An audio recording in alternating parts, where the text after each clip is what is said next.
பெற்ற தாய் தன்னை மக மறந்தாலும், பிள்ளையை பெறும் தாய் மறந்தாலும், உற்ற தேகத்தை உயிர் மறந்தாலும், உயிரை மேவிய உடல் மறந்தாலும், கற்ற நெஞ்சகம் கலை மறந்தாலும், கண்கள் நின்றிமைப்பது மறந்தாலும், நற்றவத்தவர் உள்ளிருந்தோங்கும் நமசிவாயத்தை நான் மறவேனே.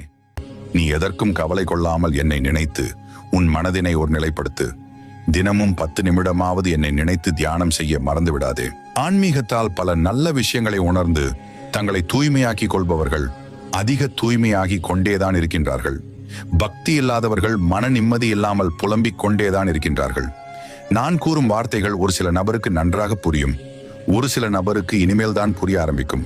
எனினும் எல்லோரும் கட்டாயம் மன நிம்மதி அடைய நான் வழிவகுப்பேன். எவனால் வரும் கஷ்டமும் என் ஐயன் சிவனால் சரியாகும் என நம்பும் உன் நம்பிக்கைக்கு பல நிச்சயம் உண்டு. இனி நீ எதற்கும் கவலைப்பட வேண்டாம். உன் வேண்டுதலை நான் கட்டாயம்